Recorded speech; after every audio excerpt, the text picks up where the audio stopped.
As you ventured deeper into the heart of the mountain, the air grew cooler, the silence pressing in from all sides. You could feel the weight of ages in each step, the pulse of the earth quickening beneath your feet. The path was treacherous, but you pressed on, driven by an insatiable curiosity and a dawning sense of responsibility. You were not just a traveler anymore. You were a seeker, someone who had been called here by forces greater than yourself. And then you saw it, a glint of gold amidst the gray, a flicker of light where the mist was thickest. Hope surged through you. Could this be what you had come for? The answer was right in front of you, hidden in plain sight. Pushing aside the veil of mist, you gasped. Before you lay a vast cavern, its roof lost in the shadows above. But it was not empty. Within its depths sat a magnificent golden statue of a woman, her form majestic, her face serene, as if she were not carved in stone, but was alive and breathing. The Mother of Mountains, Enkidu, they called her.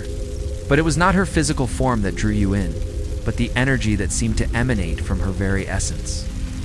As you approached, you could feel your own life force responding, growing stronger, more vibrant.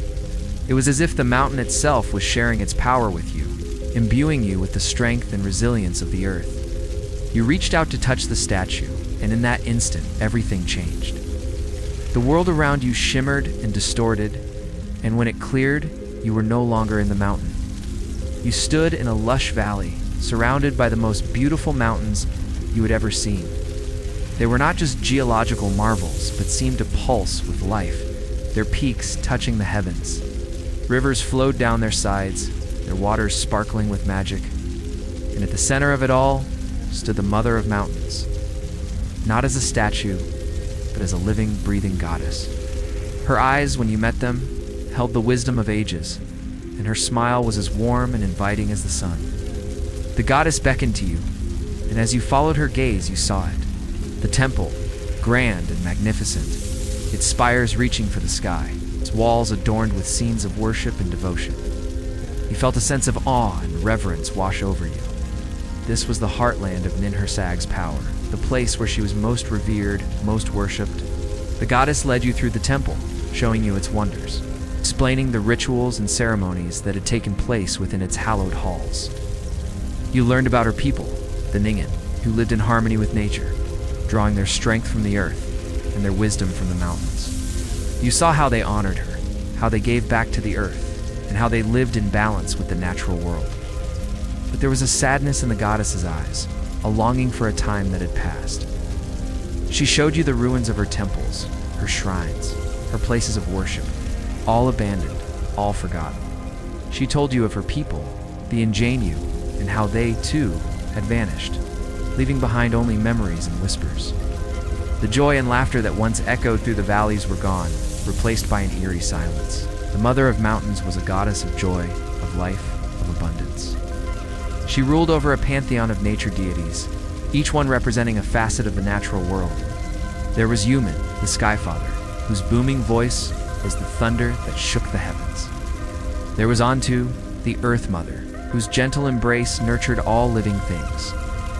And there was Ki, the Water Spirit, whose tears fell as rain to quench the thirst of the land. Together, they formed a divine triad, a perfect balance of power and love that kept the world in harmony. But like all things, the balance shifted. The gods, with their eternal youth, had grown bored. They tired of the endless cycle of seasons, of the predictable rhythms of nature. They wanted more. So they turned to magic, seeking to change the world in ways that were unnatural, to bend the laws of nature to their whims. And in doing so, they upset the balance. The mountains trembled, the rivers ran dry, and the earth wept tears of fire. It was then that Ninhursag knew she had to act. She gathered her people, the Ingenue, and with them. She performed a great ritual, drawing upon the power of the earth itself to restore balance to the world. She calmed the storms, she healed the land, and she brought back the life that had nearly been destroyed. But the gods were not pleased. They saw Ninhursag's actions as a challenge, a defiance of their will. And so they waged war, a war that would shatter the world and change it forever. And in the end, it was Ninhursag who emerged victorious, banishing the gods from her sacred lands and taking their powers for herself. The mountains became her domain, the earth her to command. The lush forests and fertile fields bore witness to her might, and the rivers sang of her glory. She was the mother of mountains, the ruler of the earth, the bringer of life and death. And nothing, absolutely nothing, would ever be the same again. As the vision faded and you found yourself back in the present, you knew that you were changed. You had walked with the gods, seen the wonders of the earth, and felt the power of the mountains. Now, you carry a piece of that power within you, a responsibility to protect the earth, to honor the mountains, and to remember the lessons of the past.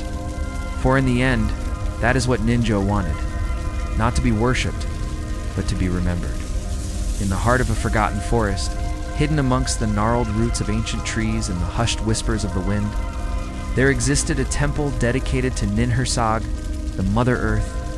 But time, that relentless sculptor, had chipped away at its grandeur, leaving behind only crumbling walls and shattered stones.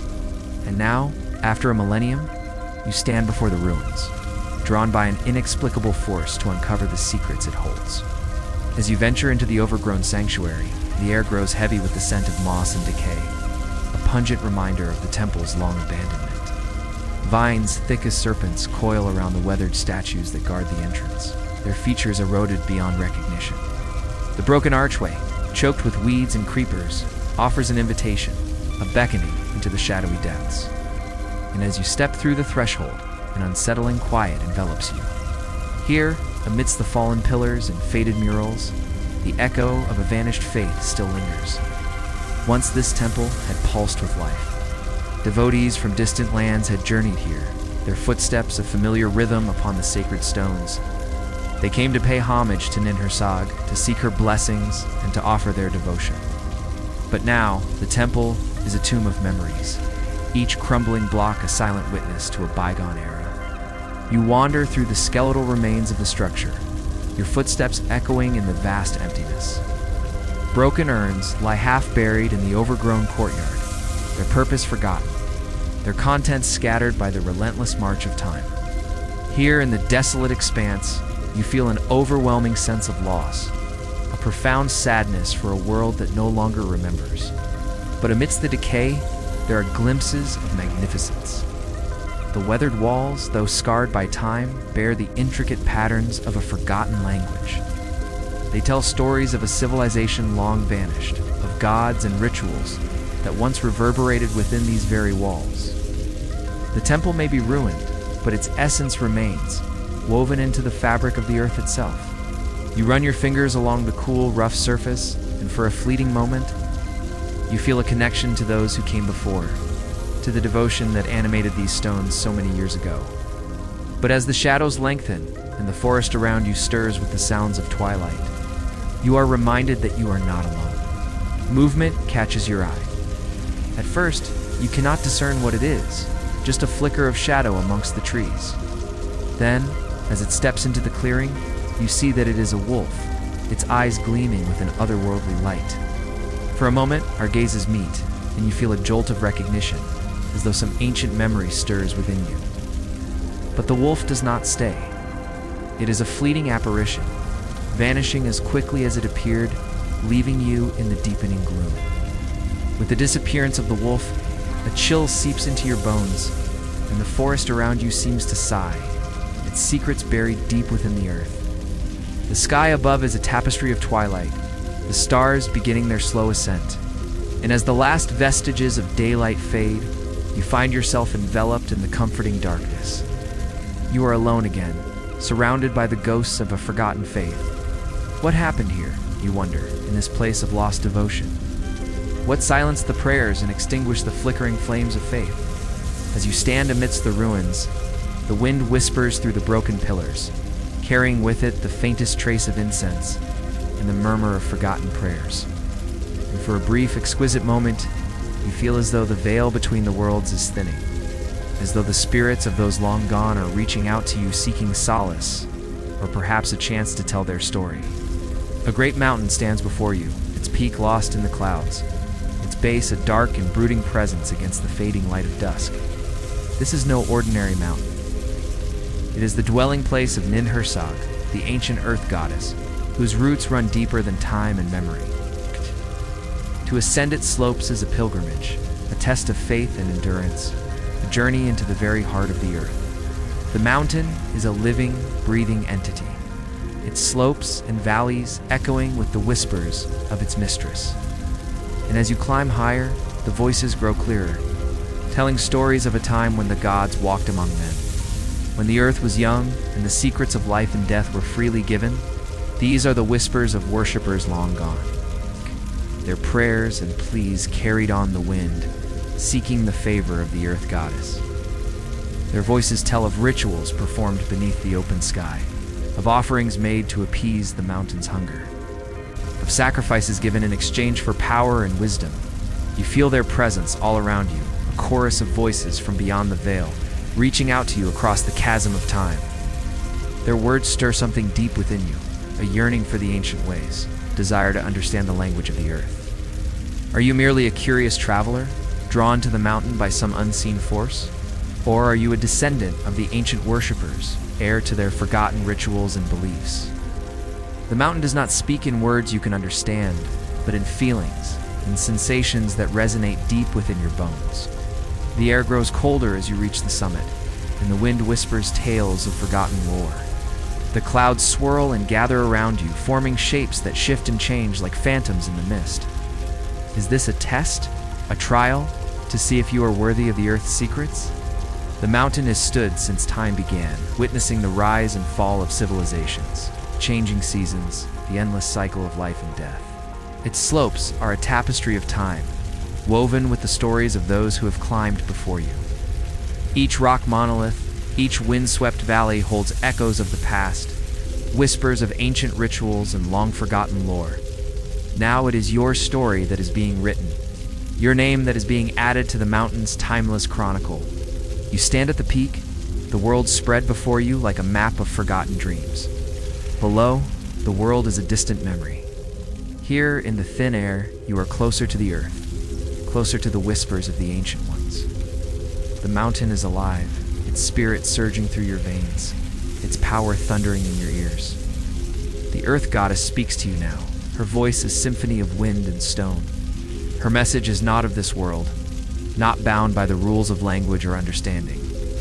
It is a communion of souls, a merging of your spirit with the ancient rhythms of the earth. As you descend into the mountain's heart, a disquieting realization dawns. Something is profoundly amiss. It's not merely the oppressive silence that has usurped the once hallowed grounds, nor the stark absence of life and worship. It's the disconcerting realization that the very essence of this place, the goddess herself, Ninhursag, the mountain mother, is conspicuously missing. This should be a sanctuary vibrating with divine energy, a nexus of spiritual power. But where is the life force that birthed the land? Where are the echoes of ancient rituals and prayers? What happened to the goddess whose very essence was intertwined with the mountain's soul? The deeper you journey, the more the air grows heavy with unanswered questions. You search for traces of her presence, for any sign that can illuminate her disappearance. The mountain, once teeming with life, now offers only silence as an answer. It's a disconcerting void, a gaping absence that contradicts the vibrant history this place once embodied. This temple, once a hub of devotion, now stands as a tomb of forgotten faith. The altar, once a platform of communion, is now a relic of a bygone era.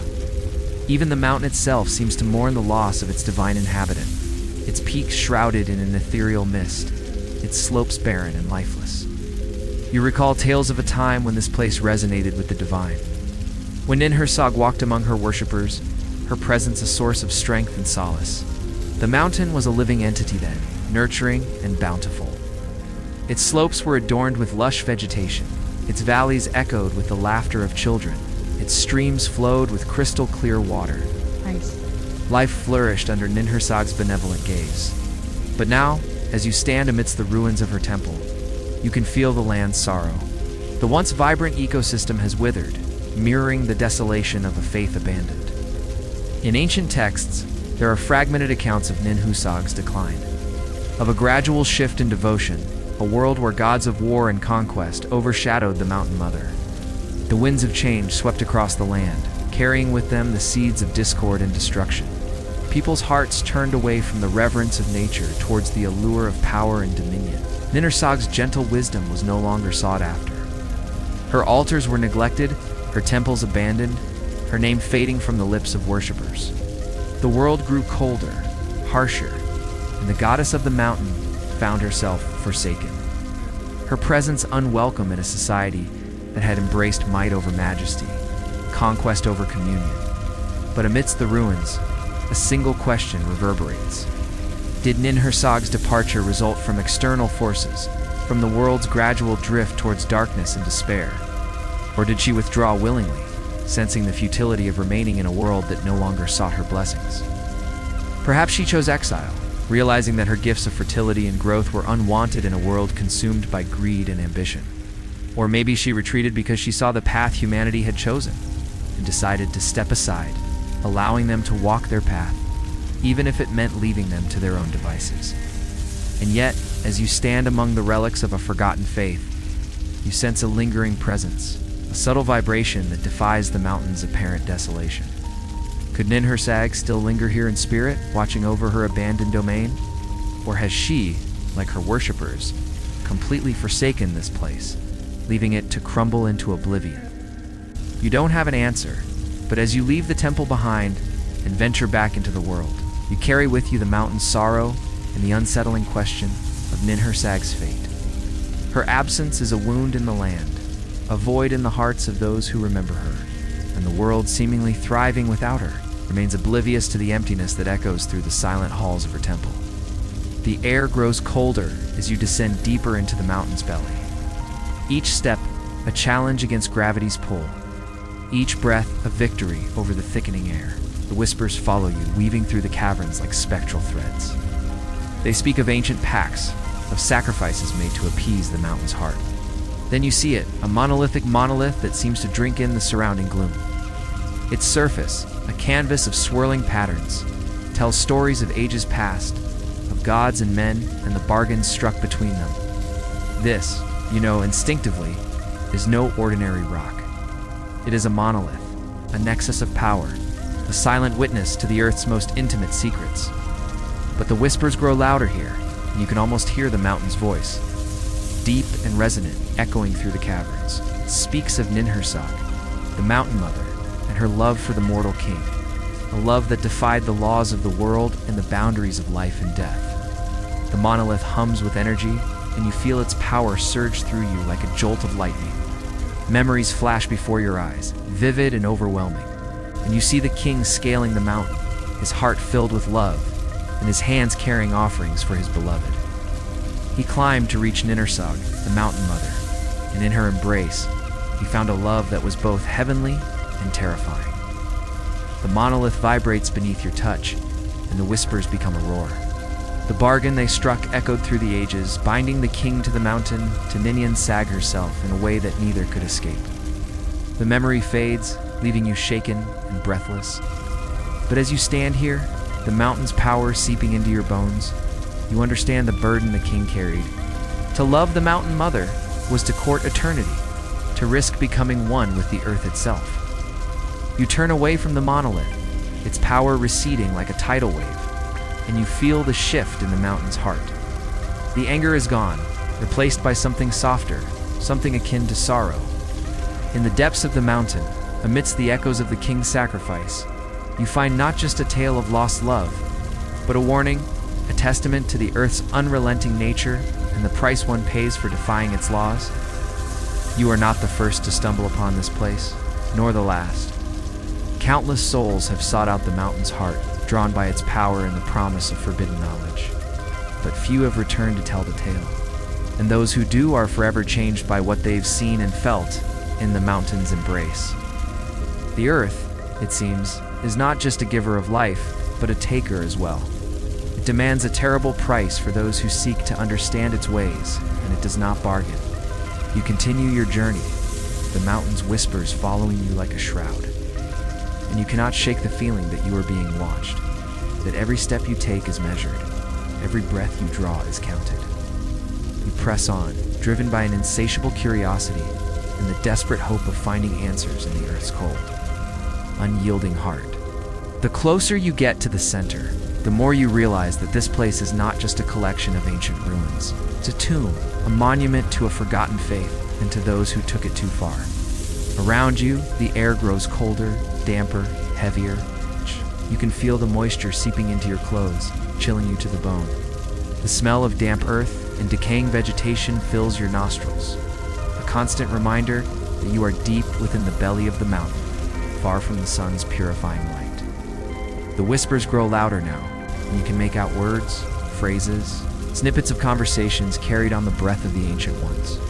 They speak of Ninhursag, the earth goddess, and of the sacrifices they made to honor her. You can feel their presence all around you, their spirits tethered to this place, reaching out to you across the chasm of time. Their eyes, dark and fathomless, seem to bore into you, searching, pleading. You can feel their desperation, their hunger, their thirst for something just beyond your understanding. You know that they are trying to tell you something, warn you, but their voices are fragments, their words incomplete. The only thing that is clear is their fear, an echoing dread that chills you to the core. What horrors did they see? What darkness did they confront that drove them to such madness? The deeper you go, the more you feel the corruption that festers at the heart of this place. You can sense the perversion of their faith, the gradual descent into obsession and despair. The rituals they performed here were not those of a peaceful, harmonious people. They were acts of desperation, fueled by a hunger for power and knowledge that knew no bounds. You can feel their madness seeping into your own mind, whispering promises of forbidden lore, tempting you with glimpses of a power that is not meant for mortals. You struggle against it, clinging to your humanity, to the remnants of your faith. But the mountain is testing you, probing your resolve to discover if you, too, will succumb to its seductive whispers. The whispers grow louder, more insistent, pressing against your mind like a physical force. They tell you of the ultimate sacrifice, the binding of flesh and stone, a ritual that promised immortality, communion with Ninhursag herself. But you know now that it was a lie, a cruel deception that led only to damnation. The worshippers who dared to perform the binding did not ascend to godhood. They were consumed by the earth, their souls trapped within its cold embrace. You can feel their presence all around you, their spirits twisted and broken, forevermore the earth's prisoners. The temperature drops, and you pull your cloak tighter around you. The air grows thick, making it hard to breathe. You stumble forward, your vision narrowing to the tunnel ahead of you. What awaits you at the end of this passage? The answer, lies in the whispers that have echoed through the ages. You're not the first to come seeking knowledge here, nor will you be the last. In the darkness, you are not alone. The spirits of the mountain's worshippers are with you, their presence a suffocating weight upon your chest. The air is heavy with their sorrow, their regret, their eternal damnation. And as you move forward, you know that you are walking in their footsteps, treading the path that leads to oblivion. Are you ready for what you might find at the end of this journey? The whispers have carried you this far, but can you withstand the truth when it is revealed? The choice, as always, is yours. Will you continue forward, deeper into the mountain, into the darkness? Or will you turn back, leaving the secrets of the forgotten gods to their eternal slumber? The mountain's pulse is steady beneath your feet, a rhythm as old as time itself. But as you walk deeper into its heart, the air thickens, and a sense of unease takes root within you. The deeper you delve into this sacred place, the more you uncover fragments of a story that does not fit the legends you've heard. This is not just a tale of ancient gods and heroes. It's a journey into the heart of a betrayal so profound it echoes through millennia. As you ascend higher, the air grows thin, the trees sparser, the path ahead seems endless, and the weight of the mountain's secrets presses down on you. The goddess you seek is not one of legend and myth, but a force of nature, wild, untamed, as ancient as the earth itself.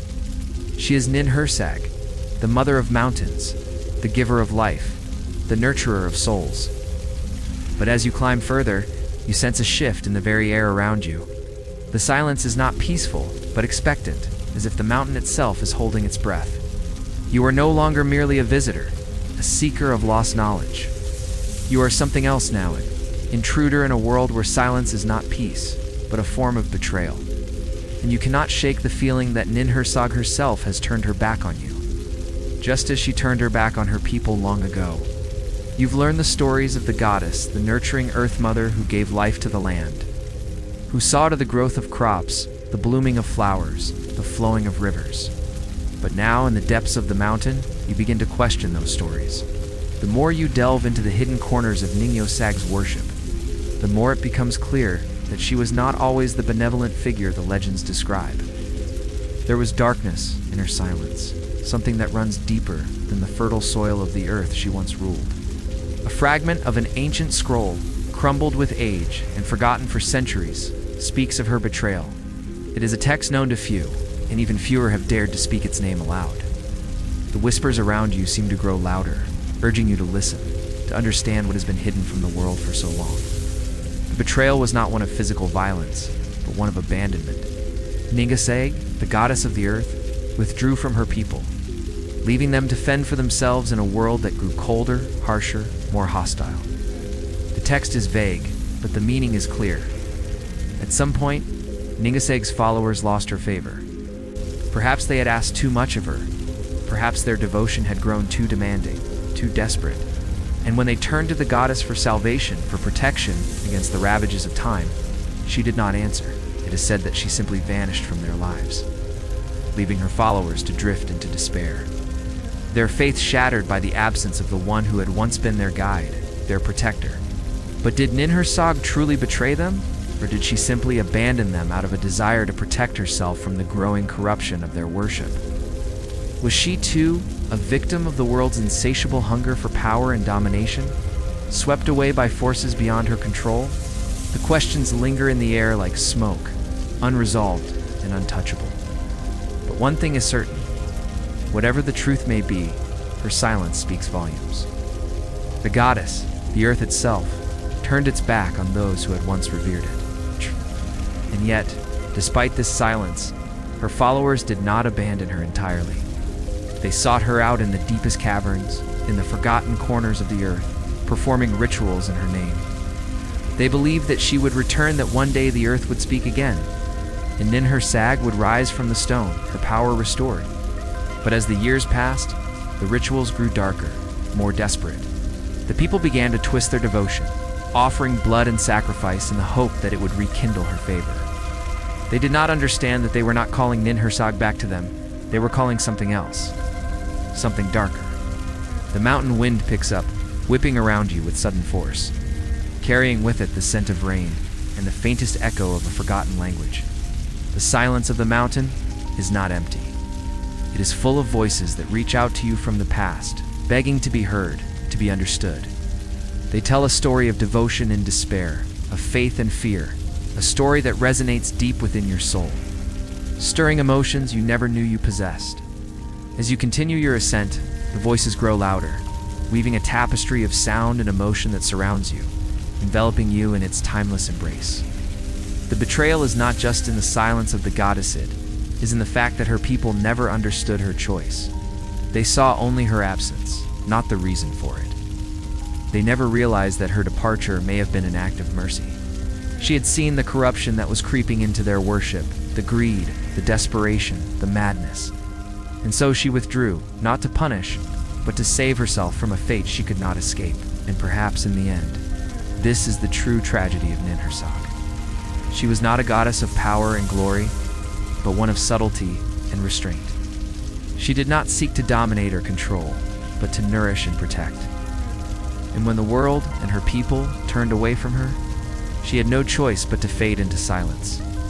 But silence, in her case, became a curse that would last for millennia, echoing in the winds and the stones, a reminder of the goddess who was lost to time. The floor rumbled like thunder, each footfall vibrating up your legs and into your chest. Sweat beaded on your forehead despite the mountain's frigid temperature, your heart pounding a frantic tattoo against your ribs. Around you, the ancient stones hummed with a power that both terrified and enticed you. You were deep within the mountain, following a path carved into its living flesh by hands long since turned to dust. The air grew colder, the silence heavier as you descended, and the oppressive presence of the mountain seemed to close in around you. And then you saw it, nestled in a chamber hidden from the rest of the mountain, an altar unlike any you had seen before. Forged from the very stones of the earth itself, it was rough-hewn, unadorned save for a series of symbols carved into its surface. Symbols you had seen before, yes, the same twisted shapes that adorned the walls of the temple. But there was something new here, something you had not encountered. The faintest traces of dried blood. It was old, crumbled into the stone, yet its presence was undeniable. This was no ordinary offering. This was a blood sacrifice, an offering to the earth itself, to Ninhursag, the goddess who had once been the very lifeblood of these lands. You knew the stories of Ningalu's rituals, of course. She was the goddess of the earth, the mother who nurtured and gave life. But the deeper you went, the more you realized that her power was not just a gift, it was a binding. To worship Ninhursag was not simply to give thanks for the bounty of the land. It was to enter into an agreement, a contract, one that tied the worshippers not just to the earth, but to the very blood that coursed through it. The earth, after all, is not just soil and stone. It is alive, breathing, pulsing with the energy of countless living things, from the smallest seed to the tallest mountain. And this blood, spilled in the deepest shadows of the mountain, was the price of that power. You had read about the legends of the blood sacrifices made to Ningalu, how her worshippers, in their quest for power or knowledge, would cut themselves, offering their essence to the earth, becoming one with the land. But standing before this altar, surrounded by the silent stones and the lingering scent of blood, you understood the truth. The blood here was not just a symbol of devotion. It was a bond away for the worshippers to merge with the earth itself, to offer a part of themselves in exchange for the goddess's favor. To spill one's blood on this altar was to give a piece of the soul, to forge an intimate connection with the earth that could never be undone. Some believed it would grant them visions, power, even immortality. Others believed it was the only way to earn Ninhursag's favor, to enter into the deepest communion with the goddess, to become one with her, the mountain and the land itself. But now, amidst the oppressive silence of the mountain, you see the truth. The blood that stained these stones was not a path to enlightenment or power. It was a trap laid by the earth itself, a binding enacted by Ninhursag, a bargain struck in the heart of the mountain. Those who offered their blood here did not ascend to godhood or achieve immortality. They became something else, something eternal, something bound to this place forever. You look away from the altar, your eyes tracing the patterns carved into the stone. Each line, each curve, tells a story of those who came before, who offered their blood and their souls to the earth. But the earth did not give freely. It took, consumed, and held them within its stony grasp. And you realize now the full extent of the sacrifice made here. The terrible price paid by those seeking the favor of the earth. They did not receive power or knowledge. They received an eternity of servitude. With shaking hands, you turn away from the altar, the image of the blood sacrifice seared into your mind. You leave the chamber, the mountain seeming to sigh around you, its secrets safe within its stony heart. As you make your way back into the sunlight, you carry with you the weight of the mountain's truth. The earth is not a giver, it is a taker. And those who seek to control it, who seek to delve into its hidden depths, must pay the price. In the quiet of your mind, you hear the whisper of the earth, a reminder of the sacrifice made, a warning to those who seek to unravel its mysteries. The earth does not reveal its secrets easily. It demands a price, a binding, a sacrifice. And those who heed its call may find themselves forever changed, forever bound to the will of the mountain and the whims of the ancient goddess. The crumbling steps gave way beneath your feet, each uneven stone a testament to the relentless march of time. The deeper you ventured into the crumbled ruins, the more you felt as though you were no longer walking through a mere temple, through the very bones of something that once stood tall, proud, and full of life. The air thickened, as though the stones themselves held on to secrets, ancient secrets, secrets that were never meant to be uncovered. And yet, here you were, drawn to them, compelled to continue your journey through this forgotten place. You emerged into a small courtyard, overgrown with vegetation that seemed to have sprung up overnight, determined to reclaim what the temple once stood for. And at the far end, framed by the tangle of vines and trees, was a sight that made your heart skip a beat.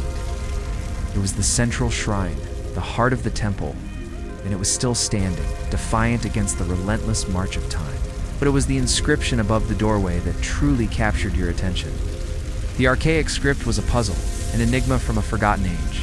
Yet somehow, as your eyes traced the ancient symbols, it began to make sense, revealing a truth that was both fascinating and unsettling. Beware, mortal, for within this place, the Earth's embrace holds secrets best left undisturbed. Your pulse quickened as you read the warning. Was this the reason for the temple's abandonment?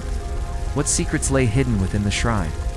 Driven by an insatiable curiosity, you decided to find out. The interior of the shrine was dimly lit, the air heavy with the scent of decay and the weight of ages past. Before you stood an altar fashioned from a single block of black obsidian, its surface polished to a mirror shine, reflecting your own awestruck face back at you.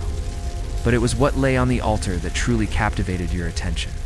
An ornately carved wooden box, its surface adorned with depictions of a goddess and strange, otherworldly beings. You knew instinctively that this was no ordinary box.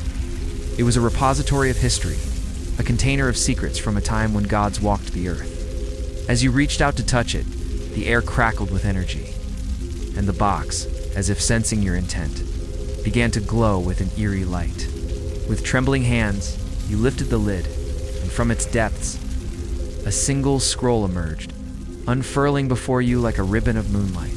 On it, written in a language that seemed to shimmer and shift before your eyes, was a tale of such power and mystery that you knew your life would never be the same. The scroll spoke of a time when the goddess Nin, who sang Walk the Earth, a deity whose power over nature was matched only by her enigmatic allure. It told of her worshippers, the guardians, an elite order of warriors and scholars who dedicated their lives to her service, and it revealed the existence of an artifact of immense power, an artifact that could grant its wielder unimaginable power over the very essence of the earth. But the scroll also hinted at a terrible fate that befell the worshippers of Ninhursag, a fate that was both tragic and horrifying. It spoke of rituals gone awry, of sacrifices that had unintended consequences, and of a darkness that had seeped into the temple, corrupting all who came into contact with it. As you read on, you felt a chill crawl down your spine, for the story you were uncovering was not just a relic of the past. It was a warning, a message from the past that resonated with chilling relevance in the present. The more you learned about the fall of Ninhursag's temple, the more you realized that the forces at play were not merely historical. They were timeless, echoing in the forgotten corners of the earth, waiting for someone, perhaps yourself, to awaken them once more. You stood in the heart of the ancient temple, the weight of the past pressing down on you like a physical burden. Around you, the ruins whispered tales of a forgotten time, and within you, the echoes of the goddess Ninhursag seemed to stir. It was a feeling of connection, of recognition, as though you had always known deep down that this place and its mysteries were a part of your destiny. But with this realization came a profound sense of responsibility. You carried within you the secrets of a civilization long gone, and with them, the potential to shape the future in ways you could scarcely imagine. The Guardians might have failed, but their legacy lived on in you. You were the new Guardian, tasked with ensuring that the knowledge you had uncovered would not be lost again. The journey had just begun, and you knew that the path ahead would be fraught with challenges and dangers, but you were ready. You had faced the darkness and emerged stronger, more resolute. You were the keeper of the forgotten lore, and you would ensure that the name of Ninhursag was spoken once more. Deep in the mountains of an ancient land, nestled amidst the peaks and valleys of a forgotten age, lies a secret that has been buried for centuries. A mystery that stirs the very soul and chills the bones. High atop a craggy peak, shrouded in mist and legend, stands an ancient temple. Its weathered stones bear silent witness to the echoes of the past, whispering tales of a time when gods walked the earth. Within its crumbling walls, something stirs, something that should have remained dormant, something that threatens to awaken and plunge the world into chaos. At the heart of the mountain's embrace, hidden from the eyes of mortal men, lies a cavern of untold horrors. It is here that a forbidden practice took place, a ritual so dark, so profane, that it was deliberately erased from history, leaving behind only fragments of a terrifying truth. You find yourself drawn to the mountain, compelled by an unseen force to uncover the secrets it so desperately tries to hide. As you ascend, the air grows heavy, charged with an otherworldly energy that sends shivers down your spine. The mountain hums, as if it holds a memory of something long buried, waiting to be remembered. You feel it deep in your chest, a strange, almost suffocating pressure that pulls you toward the heart of the earth. The air grows thick as you move forward, the path twisting like veins through the flesh of the land, pulling you ever closer to a truth you can feel but have yet to fully comprehend. Within the darkened caverns of this forsaken mountain, there was a heretical belief, one that was whispered among the most devout followers of Ninhursag in the hidden corners of the temple. It was a belief so dangerous, so profoundly unsettling, that it was erased from history, buried beneath layers of silence and stone. They believed that Ninhursag's true power, the deepest, most sacred knowledge of the earth, was not just to nurture life, it was to offer immortality. And not the kind of immortality that would transcend death as mere legends would suggest, but a more profound, more terrifying form of eternal existence. The followers of Ninhursag believed that the goddess did not merely inhabit the land. They believed she could become one with it, transcending her divine form to enter into the deepest, most sacred bond with the earth itself. It was called the communion of souls. The doctrine was considered a heresy by the more orthodox followers. But those who dared to entertain the idea believed that by surrendering their mortal souls, they could become part of Ninhursag, part of the very land she ruled. The soul, once freed from the body, would be bound to the earth for all eternity, unable to leave or find peace, but gifted with an eternity of awareness. In this belief, Ninhursag's eternal power was not about her remaining as a goddess of fertility. It was about her spirit, her essence, being merged into the land itself. And those who sought to follow her could, in time, become part of that essence. The followers who attempted this ritual did not see it as a form of death. They saw it as the ultimate ascension, a return to the earth that gave them life in the first place. They believed that by becoming part of Ninhursag, they would gain the ability to transcend the boundaries of the mortal realm. But there was something deeper, darker, in the meaning of this communion. They sought not just unity with the goddess, they sought a dominion over death itself. But as always, the earth has its own will. And when the first believers attempted the ritual, offering themselves in blood and spirit, the earth did not simply accept their souls into its embrace. No, it devoured them. Their bodies, minds, and spirits were absorbed into the mountain, swallowed whole by the land they sought to become one with. As you descend deeper into the mountain, you encounter remnants of their presence, faint whispers of their consciousness echoing through the caverns. It is as if the mountain itself is alive, breathing and aware, remembering those who have sought to claim its secrets. You come across a chamber adorned with the same haunting spiral patterns, the very symbols of the forbidden ritual. And then you see it, a single drop of blood, preserved in the rock, a testament to the dark desires of those who came before. You are no longer just a visitor here. The mountain has begun to claim you, just as it claimed those who came before you. Before you lies the final chamber, the place where the communion of souls was enacted. The boundaries between life and death were blurred beyond recognition. Air grows heavy, laden with the weight of countless souls. You feel the presence of countless watchers upon your back, their eyes boring into your very being. Before you is the altar, the nexus of power, the place where mortals dared to challenge the very essence of existence. Here, the worshippers of Ninhursag offered themselves up, seeking immortality, seeking to merge with the heart of the earth. They did not find the communion they sought. They found oblivion. You touch the cold, rough stone of the altar, and in that instant, you understand the terrible truth. Those who sought immortality here found only eternal imprisonment. They did not ascend to become one with the earth. They were consumed by it, their souls ground into the dust, their consciousness absorbed into the stone. You are no longer separate from the mountain.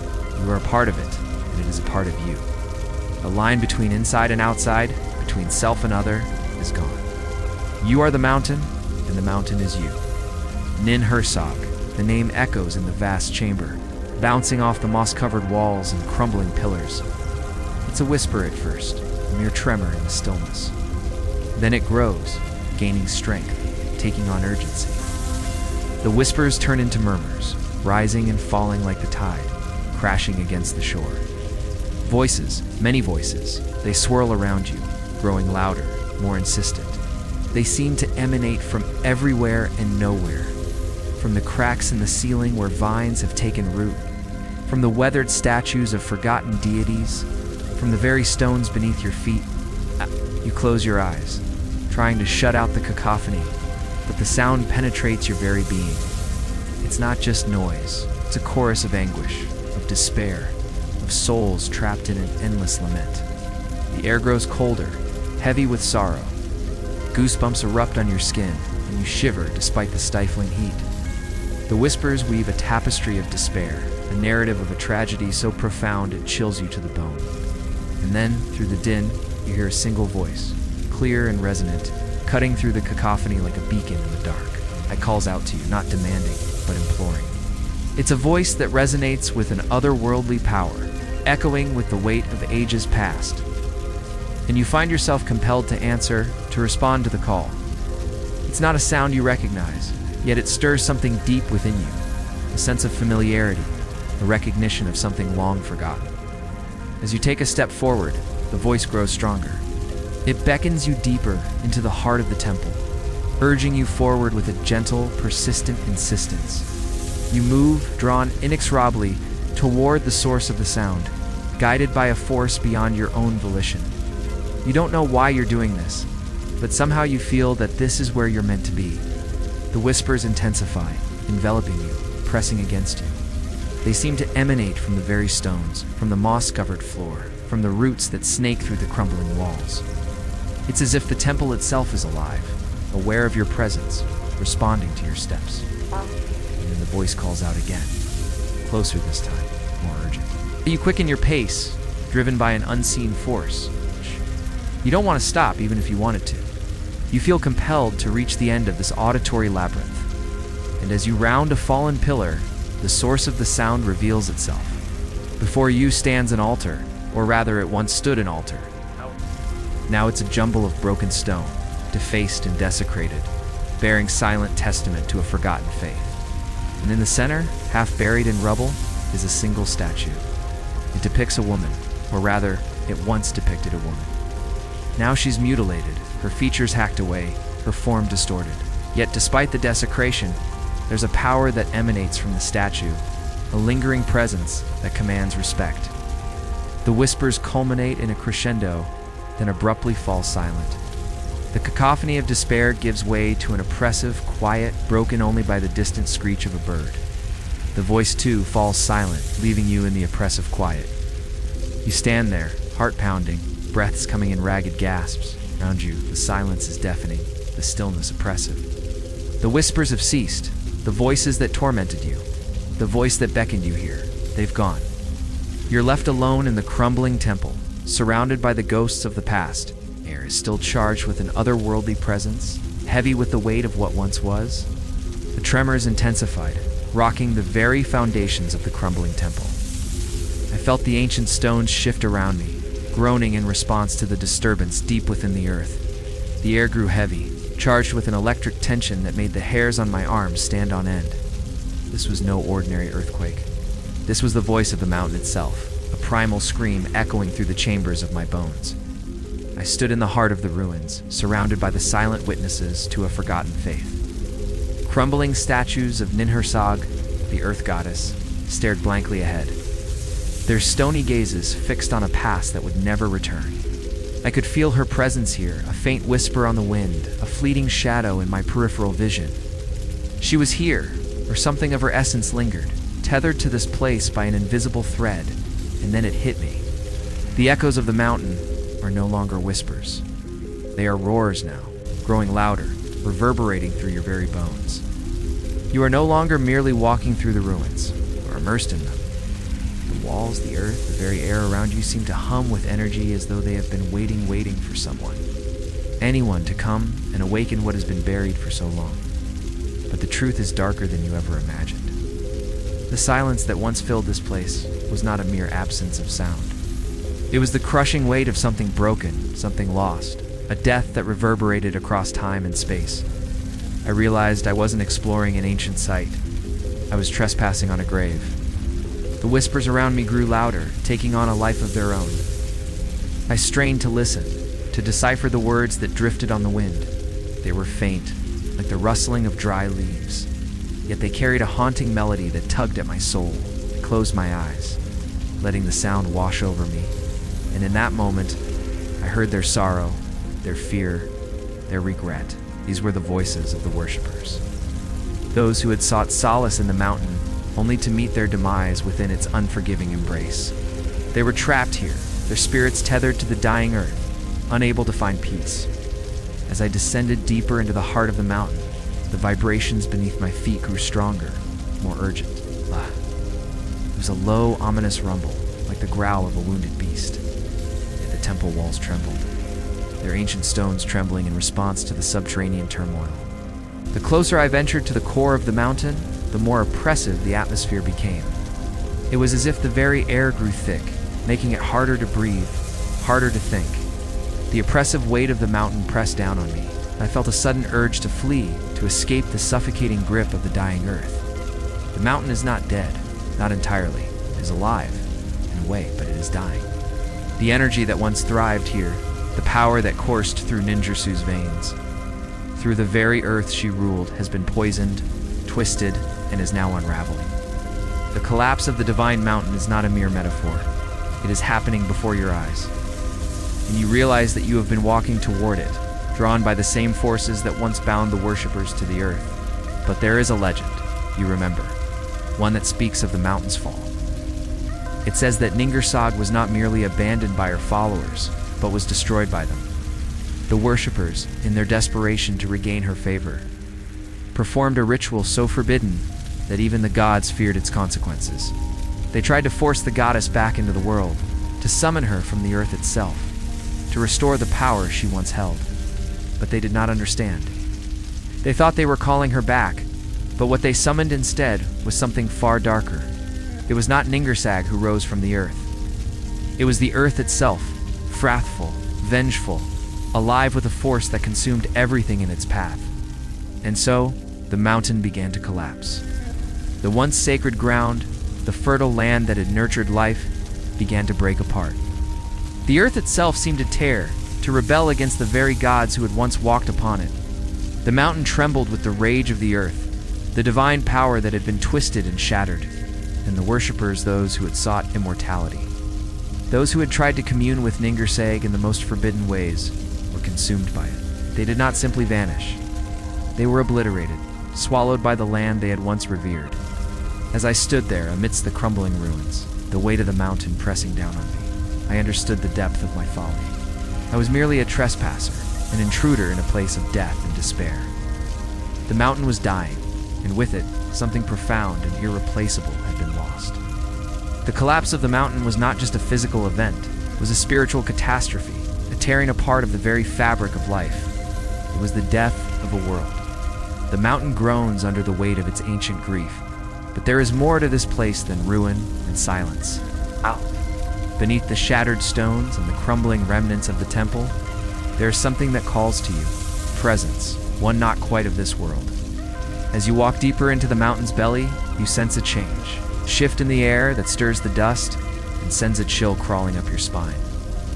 It is not just the mountain that has been forgotten. There are others too, hidden in the darkness, long since lost to the flow of time. There were children born from the union between Ninhursag and the Earth Children, who were more than mortal, but less than divine. These were the offspring of the Earth Goddess, beings born of stone and soil, whose fates were intertwined with the very land they called home. You find yourself standing before a small opening in the stone, barely visible to the untrained eye. It is concealed, half hidden beneath layers of dust and debris, as though the earth itself is reluctant to reveal what it has kept buried for so long. With a careful hand, you push aside the rubble, revealing a narrow passage leading deep into the earth. The air is thick here, saturated with a musty, earthy scent, and the temperature drops sharply as you move forward. The walls around you seem to pulse, as if the very stone is alive, breathing, alive with the memories of those who came before you. The further you go, the more you sense them, those forgotten children of Ninhursag. You cannot see them, but you feel them there, in the corners of your vision, in the stillness of the air. They are not gone, not entirely. Their spirits linger here, bound to the mountain, to the earth. These children were said to possess great power, drawn from the land itself. But they were also cursed, trapped in the form of mortal beings, never fully accepted by either the gods or men. They were neither gods nor humans, but something in between. Their existence defined by the earth they had come from and the god they had never fully known. Some say that these children were the true heirs to Ninhursag's power, destined to rule over the earth in her stead. But their power came with a price, a curse that bound them to the land, never allowing them to leave, never allowing them to fulfill their destiny. They were forgotten by the world, abandoned by the goddess who had created them. Their souls became part of the mountain, part of the earth itself, trapped in the stone, the soil, the air.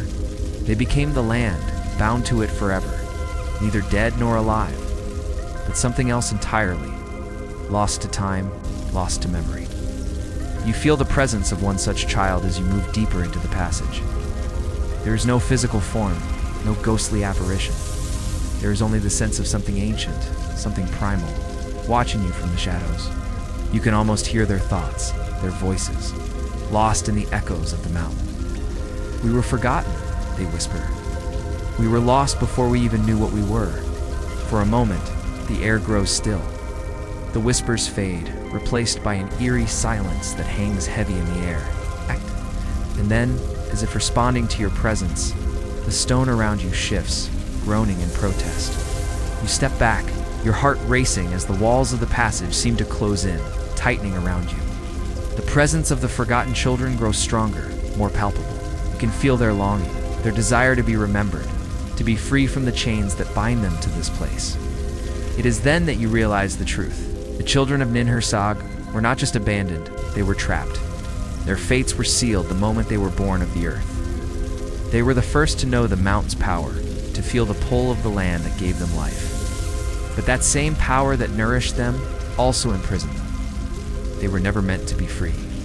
And in their struggle to escape, they became part of the mountain, their souls lost to the stone, their power bound to the earth for eternity. But still they remain, their voices echoing in the dark recesses of the mountain. "Remember us," they whisper. "Remember what we were. Remember what we could have been." You stand there in the darkness, feeling the weight of their words pressing against you. The mountain trembles again, and you hear the faintest sound footsteps, slow and deliberate. But when you turn, there is nothing there. Only the shadows, the shifting stone, and the lingering presence of those who were lost before they could ever be found. The children of Ninhursag are not gone. They never truly were. Their souls are bound to the mountain, their power intertwined with the very land they once called home. And as you stand there in the heart of the earth, you realize that you, too, are bound to this place. The mountain does not let go, does not forget. And so you are left with a choice. Will you remember them? Will you carry their story with you as the earth calls out for remembrance, for redemption? Or will you, like so many before you, become part of the mountaineer soul, bound to this land, forever lost in the echoes of the forgotten children of Ninhursag? The whispers grow louder once more, their voices melding into a single, desperate cry. And in that cry, you hear something else, something that seems to come from deep within the earth itself. You are not alone. Deep within the earth, something stirs. The mountain, it seems, is not merely a tomb, but a prison, holding something ancient and evil.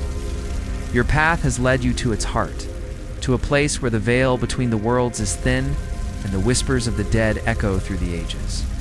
You stand at the precipice of something terrible, something that defies human comprehension.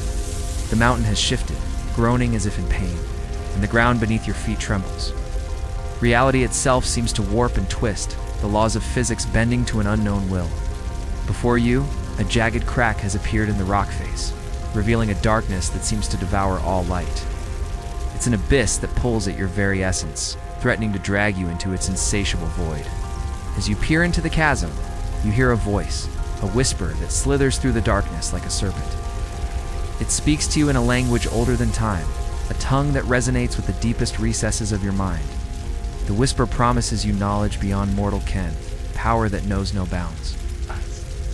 It beckons you to step into the darkness, to surrender to the embrace of the earth. But even as the whisper lures you forward, another voice rises within you, a primal instinct screaming in terror. warns you of the danger that lies ahead, of the evil that slumbers in the depths. Your mind is torn, caught between the allure of forbidden knowledge and the certainty that what lies ahead is best left undisturbed. The earth itself seems to be calling to you, its voice a chorus of whispers that rise and fall like the tide. It is a siren song, beautiful and haunting, designed to lead you into its embrace.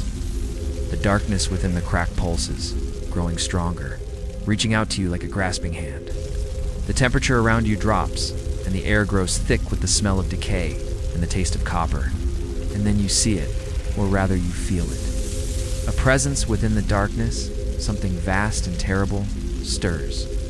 It is an entity of pure energy and malice, and it senses your intrusion, your trespass, into its domain. The whisper becomes a roar, demanding your attention, urging you to come closer, to reach out and touch the darkness.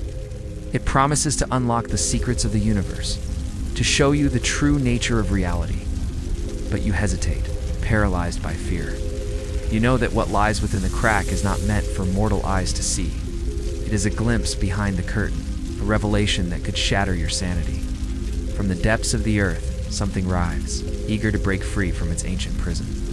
The mountain groans again, and the crack widens, spewing forth a torrent of darkness that takes the shape of a humanoid form. Its eyes burn with an otherworldly fire, and its limbs writhe like serpents, eager to coil around your throat and squeeze the breath from your lungs. It lunges toward you, and you stumble back, your heart pounding against your ribs. The roar of the earth echoes around you, drowning out the whispers, and for a moment, there is only the darkness and the dread that seeps into your bones. Then, as quickly as it appeared, the creature vanishes back into the crack, leaving you trembling in its wake. The mountain trembles once more, and the crack begins to close, sealing the darkness back into its prison. The whispers fade away, leaving behind a heavy silence. You stand there, caught between the fading presence of the evil and the world you once knew. The earth has spoken, and you have survived its wrath, but you are forever changed by the glimpse of what lies beneath the surface. Now, as you continue your journey, you carry the burden of forbidden knowledge, knowing that what you experienced in the heart of the mountain was not meant for mortal eyes to see. The whispers may be gone, but their echoes linger in your mind. The earth's fury simmers beneath your feet, waiting for its chance to claim you once more. The mountain is silent. The wind has died down, and the trees are still. You are standing at the very heart of the mountain, a place where the past and the present seem to merge.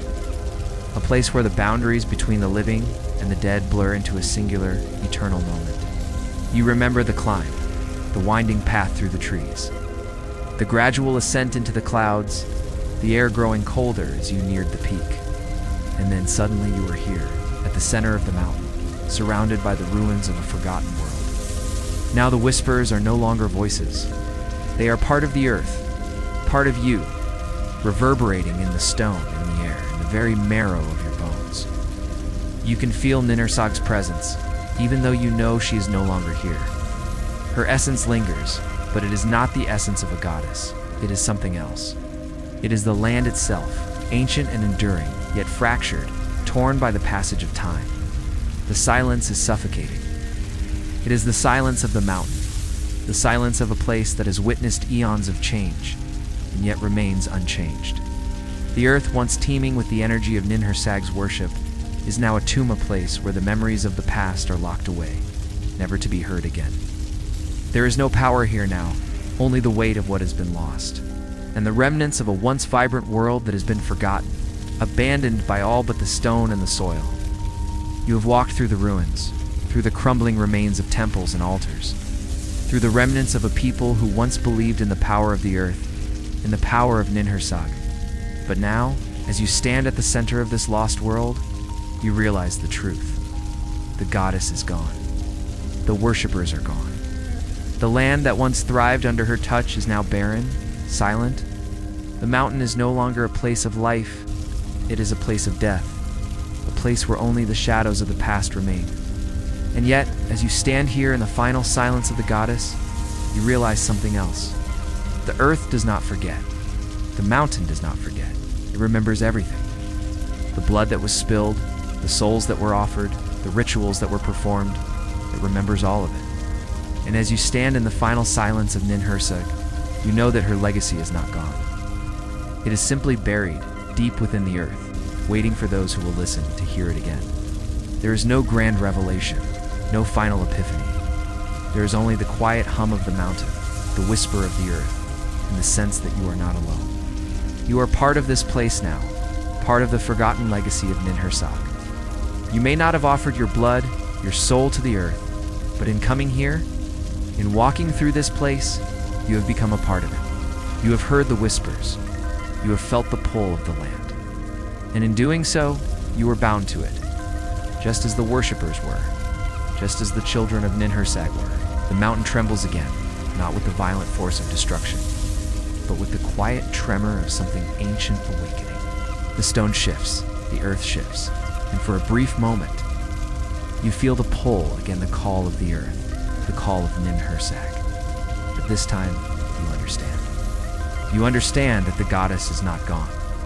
She is still here, still present in the land, in the soil, in the very bones of the mountain. She is the earth, and the earth is eternal. The silence, once suffocating, is now comforting. It is the silence of understanding, the silence of acceptance. Ninhursag's legacy is not one of power, not one of glory. It is one of quiet endurance, of living in harmony with the earth, of giving and receiving, life and death bound together in an eternal dance. And so, you stand at the heart of the mountain, at the end of your journey, and you listen. The whispers grow faint, but they are still there, echoing through the stone, through the soil, through your very soul. The earth does not forget, and neither should you. You have walked this path, and now you carry its burden, its memory, with you. You reach the top of the mountain. Before you stands a lone monolith, its peak lost in the clouds, its base hidden in the mists of time.